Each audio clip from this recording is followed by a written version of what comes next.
दोस्तों नमस्कार। फिशुला क्या है, पाइल्स क्या है, फिशर क्या है, ये सब चीजों के बारे में रूटीन लोगों में बहुत सा कंफ्यूजन है। सबसे ज्यादा पेशेंट्स ये प्रॉब्लम से ही आते हैं।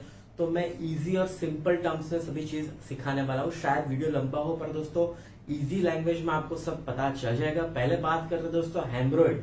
तो हेमरोइड को पाइल्स भी बोलते हैं, हिंदी में कोई बवासीर बोलता है, हरस बोलते हैं, मसा बोलते हैं। ये सभी चीज एक ही है, मतलब कि मेडिकल टर्म में उसको हेमरोइड बोलते हैं। तो हेमरोइड क्या है दोस्तों, पहले से लेते हैं यहाँ से हमने कुछ खाना खाया तो इसोफेगस में जाएगा, बाद में ये स्टमक में जाएगा, फिर ये छोटी आंत में जाएगा, ये छोटी आंत में फिर बड़ी आंत में जाएगा, मतलब कि लार्ज इंटेस्टाइन में जाएगा, और एंड में रेक्टम यानी कि हमारा एंड पोर्शन है उसमें जाएगा, और फिर एनस मतलब कि गुदा मार्ग, वहां से स्टूल हम पास करेंगे।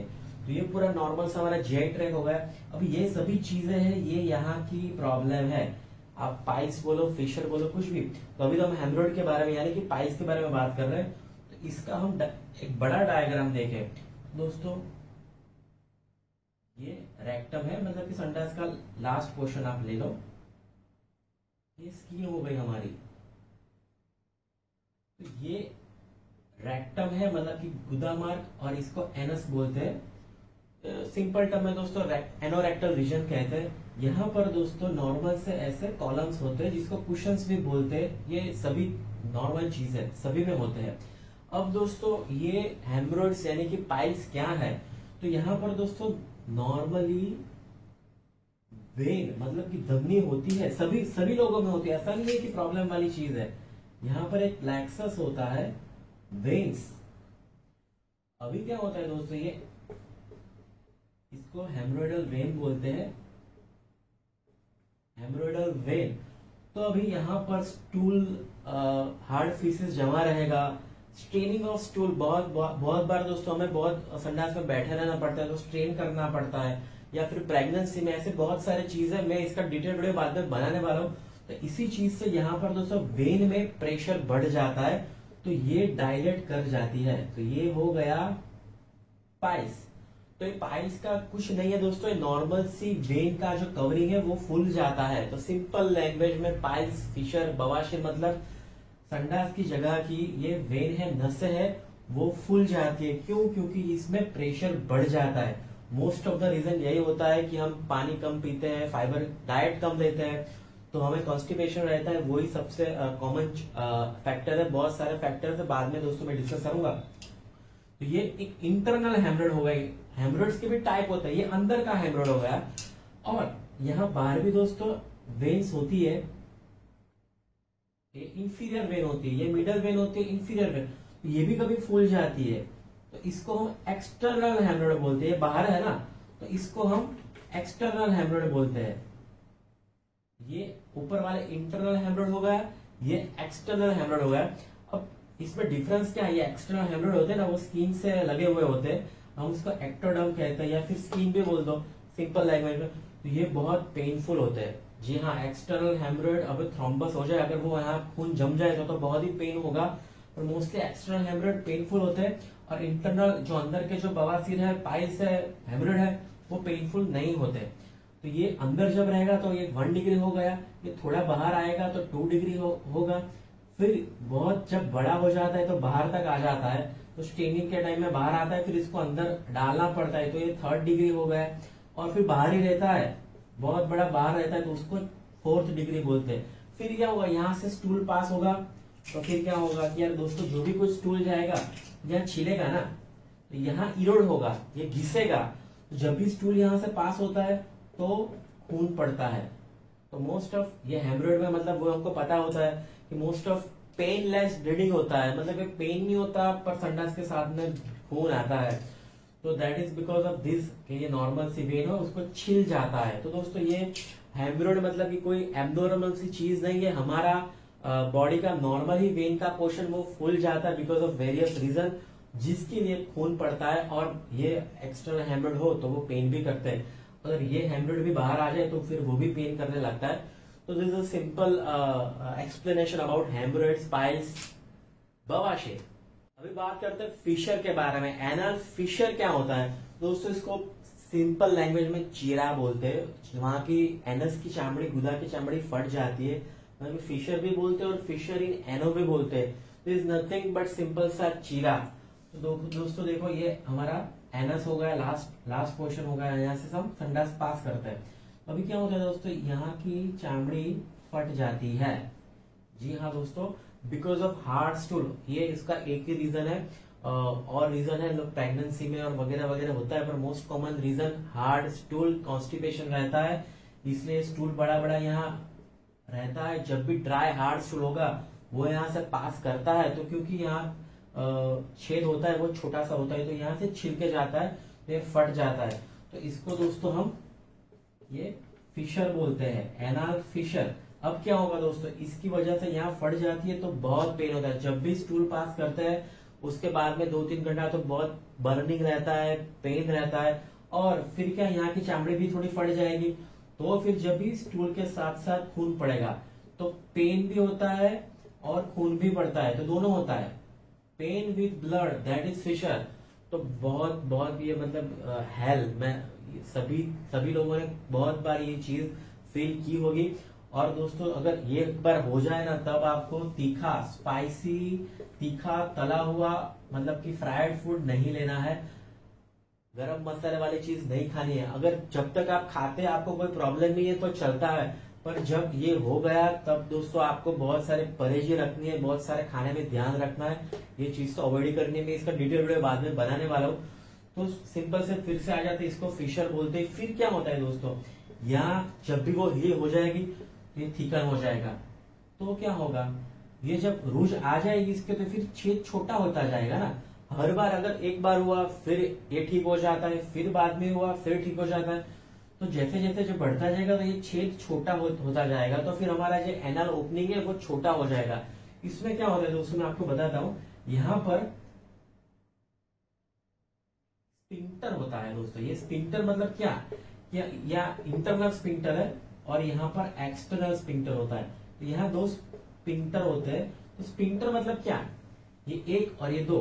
तो यार हम संडास करते हैं तो कंट्रोल में है ना, तो ये इनवॉलंटरी है, हमारे कंट्रोल में नहीं है, और ये एक्सटर्नल वाला है, ये हमारे कंट्रोल में है। तो मतलब कि ये फिशर में क्या होता है कि जो इंटरनल स्पिंटर है ना, ये दोनों तरफ दोनों बाजू में होता है ना, तो इसका स्पाजम हो जाता है। स्पाजम मतलब कि ये कॉन्ट्रैक्ट हो जाते हैं, तो ये छेद छोटा कर देते हैं। तो आप समझ लीजिए कि इसको कोई शॉर्ट दे रहा है, करंट दे रहा है, और ये छेद छोटा हो जाएगा बिकॉज ऑफ स्पाजम और contraction of this internal sphincter. दोस्तों समझिए, अब ये हमारे हाथ में नहीं है। अगर हम कॉन्स्टिपेशन हुआ, हार्ड स्टूल हुआ, तो ये चीज छोटी हो जाएगी, वो टाइट हो जाएगी। तो इसलिए जब भी स्टूल पास करते हैं तो बहुत पेन होता है। ये एक्सटर्नल स्पिंटर है जो कि हम कंट्रोल कर सकते हैं, पर यहाँ उसका प्रॉब्लम नहीं है। हम अगर संडास जाना है, रोक रहे हैं, तो ये एक्सटर्नल स्पिंटर है, वो काम करता है। ये फिशर की जो प्रॉब्लम है ये इंटरनल स्पिंटर की प्रॉब्लम है। इसीलिए अगर ऑपरेशन करने की नौबत आती है तो उसे इंटरनल स्पिंटर हम काटते हैं, इसको लेटरल इंटरनल स्पिंक्टरोटॉमी बोलते हैं। ये मैं बाद में बताऊंगा। अभी दूसरी चीज क्या आती है दोस्तों, में अगर ये फिशर, ये देखा आपने, फिर क्या, अगर बहुत बार फिशर रहता है तो यहाँ का चामड़ी ऐसे हो जाता है। तो यहाँ का चामड़ी सेंटिनल टैग बोलते हैं इसको, सिंपल भाषा में आप टैग बोल लो, पेरियनल टैग बोलो, सेंटिनल टैग बोलो। तो फिर हमको क्या लगता है कि हम जब भी संडास साफ करते हैं तो लगता है कि नहीं यार यहाँ चमड़ी बढ़ गई है, तो कोई लोग इसको पाइल्स बोलते हैं कि मुझे पाइल्स है। तो ये चमड़ी क्योंकि बढ़ गई है तो ये पाइल्स नहीं है, ये बिकॉज ऑफ यहाँ फिशर हो गया है तो यहाँ की चमड़ी बाहर आ जाती है। तो जब फिशर बहुत लंबे टाइम से होता है, रिकरेंट होता रहता है, तो ये पाइल्स जैसा, पाइल्स नहीं, ये स्किन टैग होता है। तो स्किन टैग को निकालने का कोई मतलब नहीं बनता, वो नॉर्मल सी चीज है, पर पेशेंट को समझाना बहुत मुश्किल है। इसलिए फिर कभी कभी ऑपरेशन करके यही सिर्फ निकालो तो उसको चैन मिलता है कि चलो मेरा वो चमड़ी था वो निकल गया, पर एक्चुअली उसकी जरूरत नहीं होती है। पर हाँ, अगर इसका ऑपरेशन हम करते हैं तो उसके साथ साथ में स्किन टैग भी निकाल लेते हैं। तो ये हुआ फिशर इन एनो। लास्ट बगनर की बात करते हैं। बगनर यानी फिशुला, ये सबसे खराब, और मतलब मैं आशा करता हूँ कि किसी को भी ये प्रॉब्लम कभी भी ना हो, इतनी खराब प्रॉब्लम है। पर देखते हैं कैसे होता है दोस्तों। ये एनोरेक्टल रीजन हो गया जो भी हमने हर बार देखा है। ये इंटरनल स्पिंक्टर की मैंने जो बात की थी फिशर में, ये एक्सटर्नल स्पिंक्टर हो गया। अभी क्या होता है, ये क्रिप्टोग्रेन्युलर इन्फेक्शन या एनोरेक्टल इन्फेक्शन जो दोनों स्पिंक्टर है उसके बीच में बहुत सारे फैटी टिश्यूज होते हैं नॉर्मल से। यहाँ दोस्तों बहुत सारे रीजन है जो हमारे हाथ में नहीं, इडियोपैथिक बोल दो कि यहाँ पर दोस्तों इन्फेक्शन होता है, यहाँ पर एब्सेस होता है। तो इसको देखो हम ऐसे, अगर यहाँ पर एब्सेस हो गया तो अभी क्या होगा, एब्सेस मतलब कि रसी, इन्फेक्शन है, एब्सेस आप बॉयल बोलो या एब्सेस बोलो, जो भी कुछ, यहाँ पर पस का कलेक्शन हो जाता है। तो ये होता है। और फिर क्या, फिस्टुला क्या मतलब क्या है दोस्तों, कोई भी पाइप है तो वो दोनों साइड खुलता है ना, तो ये एक पाइप ही हमारे यहाँ पर बन जाता है। तो अगर अब देखो दोस्तों, ये अंदर एक साइड फूटेगा, ओपन होगा, और ये फूट के अगर यहाँ पर भी फूट सकता है, ये पूरा यहाँ ट्रैक करेगा। तो फिर कैसे बनेगा, एक अंदर ओपनिंग होगा, दूसरा बाहर ओपनिंग होगा। तो ये एक छेद अंदर हो गया, एक छेद बाहर हो गया, तो ये फिस्टुला हो गया। दोस्तों fistula is a very complex thing. उसका अगर यहाँ भी फटता है, एक नहीं अगर दो बार दो जगह पे फटता है, फिर दोस्तों अगर कहीं कहीं तो दोस्तों ऊपर से दोनों स्पिंक्टर इन्वॉल्व करके बहुत अंदर खुलता है, फिर एक तो बहुत ऊपर खुलता है, सुप्रालिवेटर बोलते हैं हमारे लैंग्वेज में, वो तो बहुत बहुत बहुत डिफिकल्ट सा हो गया। तो ये सभी चीजें का मोस्ट कॉमन रीजन वही है कि यहाँ पर हमारे बीच की चीज है, वहां पर बॉयल यानी एब्सेस होता है। अगर ये अंदर फटता है तो फिर एक्सटर्नल कोई ओपनिंग नहीं रहेगा, सिर्फ अंदर का ओपनिंग रहेगा। पर जब भी ये फटेगा तो मोस्ट कॉमन रीजन दोस्तों ये भी होता है कि ये पूरा अच्छे से जब भी इसको ऑपरेट कराते हैं तो शायद कभी पूरा इन्फेक्शन कंट्रोल नहीं होता, कुछ एब्सेस वहां पर रह जाता है, तो फिर हमने यहाँ से ऑपरेट किया होता तो फिर अंदर से अपना रास्ता बना लेता है। तो इसमें प्रॉब्लम क्या आती है दोस्तों कि यहाँ पर जो बाहर का जो छेद है, यहाँ से थोड़ा पस निकलेगा, कभी कभी म्यूकस सफेद डिस्चार्ज निकलेगा, या फिर कभी कभी बहुत खराब सीन है तो फिर स्टूल भी, संडास भी आ सकता है यहाँ पर। तो मतलब कि अंदर और ये बाहर का कनेक्शन हो जाता है दोस्तों। तो ये हो गया फिस्टुलाई। अगर छोटा सा नजदीक वाला फिस्टुला है तो दोस्तों हम सिंपल से ऑपरेट करके निकाल सकते हैं, उसको खुला भी छोड़ सकते हैं, या फिर सिट ऑन यानी कि हम साफ सुथरा बोलते हैं, ये भी कर सकते हैं। पर दोस्तों ये बहुत सी कॉम्प्लेक्स चीज है, पर उसका मैंने बोला कि मोस्ट कॉमन रीजन ये इन्फेक्शन होता है। तो अगर आपको यहाँ पर एनाल में कभी बहुत सारा पेन, एक्सक्रूशिएटिंग पेन होता है, तो कभी निगलेक्ट मत करना। यहाँ हम प्रोक्टोस्कोप डाल के देखेंगे, पाल्पेट भी कर सकते हैं कि नहीं, यहाँ हमको फील होता है कि नहीं यहाँ पर एक्सेस है, तो एज अर्ली एज पॉसिबल इसको दवा देके या फिर कभी कभी अंदर या बाहर चीरा रख के इसको ड्रेन अच्छे से करना पड़ता है, एंटीबायोटिक्स लेना पड़ता है। नहीं तो अगर एक बार हो गया तो ये फ्यूचर का फिस्टुला हो सकता है। कहीं पर भी आपको गुदा मार के आसपास में कहीं पर भी ये एब्सेस होता है तो देयर आर चांसेस के फ्यूचर में आपको फिस्टुला हो सकता है। तो ये ऑनेस्टली दोस्तों बोलूं, ये हमारे हाथ में नहीं है। एक बात है, तो fissure can lead to fistula, तो फिशर को आप जल्दी से जल्द ट्रीट करवा दो। मतलब कि मोस्ट कॉमन रीजन तो वही निकलेगा। हमारे हाथ में क्या है, कॉन्स्टिपेशन ना हो, अच्छे से हम फाइबर वाला डाइट ले, पानी ज्यादा पिए, और हमको स्ट्रेनिंग एट स्टूल नहीं करना पड़े। तो हमको संडास में 2-3 घंटे मतलब आधा घंटे बैठते रहते हैं, पास करते रहते हैं, मोबाइल देखते हैं, न्यूज़पेपर पढ़ते रहते हैं, ऐसा नहीं करना। अच्छे से हमारा स्टूल पास हो जाए ऐसा करना है। आप इसके लिए दोस्तों मैं डिटेल वीडियो बनाने वाला हूँ। तो अब तक तो दोस्तों ये फिशर हो गया, हेमरोइड हो गया और ये फिस्टुला हो गया। सबसे खराब ये फिस्टुला है। आशा करते हैं कभी भी किसी को ये ना हो।